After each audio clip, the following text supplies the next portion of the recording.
ചിഞ്ചുറാണി കൂതറ വിളയാട്ടം നിർത്തുക. ഇതെങ്ങനെ സഹിക്കും? അല്ല, നിങ്ങൾ എന്തിനാണ് ഇവിടെ വന്ന് നിൽക്കുന്നത്? അങ്ങനെ ചോദിക്ക് ചിഞ്ചു അങ്ങോട്ട്. അല്ല മേഡം, ഞങ്ങൾ ഇന്നലെ രാത്രി ഉറങ്ങിയപ്പോ 2 മണി കഴിഞ്ഞു. അത് ഞങ്ങൾ അറിയേണ്ട കാര്യമാണോ? ഉണ്ടോ? ഇത് ചെയ്തത് ആരാണെന്ന് ഞങ്ങൾക്ക് അറിയണം. ഞങ്ങൾ ഇത്ര മാന്യമായിട്ട് ജീവിക്കണവരാ. സംശയം ഉണ്ടോ ജംഗ്ഷനിൽ പോയി ചോദിക്കും. ഞങ്ങളുടെ പ്രൊട്ടക്ഷന് വേണ്ടി വന്നതാ.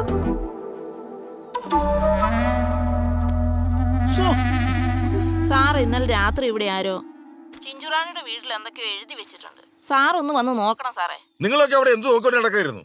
ഞാനതല്ല പറഞ്ഞത്, കാര്യത്തിന്റെ ഗൗരവം അറിയിച്ചതാ. സാറൊന്ന് വാ, ചിഞ്ചുറാണി ആകെ കലിപ്പ്. ഞാൻ IJ വിളിക്കണമെന്ന് ചോദിക്കേ. വേണ്ട മേഡം, ഞങ്ങൾ അറിയിച്ചിട്ടുണ്ട്. ആ ചിഞ്ചുറാണിയുടെ വീട്ടിൽ ഇന്നലെ രാത്രിയിൽ എന്തോ സംഭവിച്ചിട്ടുണ്ട്. സാറേ, ഇന്നലെ പാതിരാത്രി നമ്മൾ ഒരുപാട് വൈകിയല്ലേ ഇവിടെ വന്നത്. അതൊന്നും പറഞ്ഞിട്ട് കാര്യമില്ല, അവര് നല്ല കലിപ്പില്ല. മനുഷ്യൻ രാവിലെ പല്ല് തെക്കാൻ തൂറുമൊന്നും വേണ്ടേ? ഓരോ മെനകെട്ട പെണ്ണുങ്ങൾ ഓരോ പരിപാടി ഒപ്പിച്ചു വെക്കും. നമ്മൾ വേണം കിടന്നോടാൻ. അത് കൊള്ളാം. എന്താ എവിടാ? നോക്ക് നോക്ക് സാറേ. കാണു സാറേ. നിങ്ങളൊക്കെ എന്ത് പോലീസുകാരാ? നിന്റെ തന്തയല്ല എന്റെ തന്ത. ചിഞ്ചുറാണി കൂതറ വിളയാട്ടം നിർത്തുക. ഇത് കണ്ടില്ല സാറേ, സാമൂഹ്യ വിരുദ്ധന്റെ മേനകൃതി. നല്ല ഭാവനയാണല്ലോ. ഇത് ഭാവനയല്ല സാറേ. നിങ്ങൾ എല്ലാവരുടെ ഡ്യൂട്ടിയിലുള്ളപ്പോ ഇത് ചെയ്തവനെ സമ്മതിക്കണ്ടേ? അത്രയുണ്ട് പോലീസിന്റെ കാര്യക്ഷമത. ഏതു ദ്രോഹിയാണെങ്കിലും ഒരു സ്ഥലവും അശുദ്ധമാക്കാൻ പാടില്ല. ഇന്നു മുതൽ കൂടുതൽ ശ്രദ്ധ വേണം, മനസ്സിലായോ? രാത്രി എത്ര ഇരുട്ടിയാലും ഞാൻ സജീവമായിട്ടുണ്ട് സാറേ. എപ്പോ വേണേലും എന്നെ സമീപിക്കാം. ഈ പരിസരത്ത് നിങ്ങൾക്ക് ശത്രുക്കൾ ആരെങ്കിലും ഉണ്ടോ? സാറേ, ഈ പരിസരത്തു നിന്നല്ല, കേരളം മൊത്തം കട്ട സപ്പോർട്ടാ എന്റെ ചിഞ്ചുമോക്ക്. ഇല്ലേ മുത്തേ?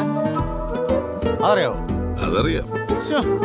എനിക്ക് സഹിക്കാൻ പറ്റില്ല.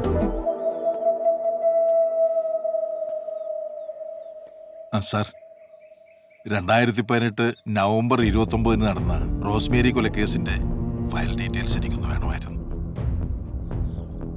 സാർ. അത് ഞാനിപ്പോ ചിഞ്ചുറാണിക്ക് പ്രൊട്ടക്ഷന് വേണ്ടി വന്ന് താമസിക്കുന്നത് ആ വീട്ടിലാ.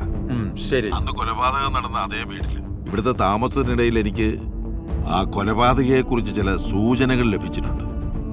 ഞാൻ അതുമായിട്ടൊന്ന് മുന്നോട്ട് പോയിക്കോട്ടെ സാർ? Yes sir.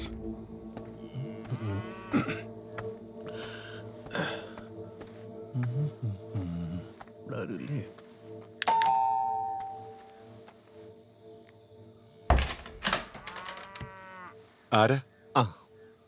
മനു അല്ലേ? അതെ. എൻ്റെ പേര് ഭരതൻ. ഞാൻ ആ ചിഞ്ചുറാണിയുടെ പ്രൊട്ടക്ഷനുമായിട്ട് ബന്ധപ്പെട്ട് വന്നൊരു പോലീസുകാരനാണ്. ഞങ്ങൾ ആ റോസ്മേരിയുടെ വീട്ടിലാണ് താമസം. ഞാൻ അറിഞ്ഞായിരുന്നു. ചന്ദ്രൻ നായർ സാറ് മനുവിനെ ഒന്ന് കാണണമെന്ന് പറഞ്ഞു. അപ്പോൾ അതൊന്ന് അറിയിക്കാൻ വന്നതാ. ഞാൻ ഇറങ്ങട്ടെ? ശരി ശരി.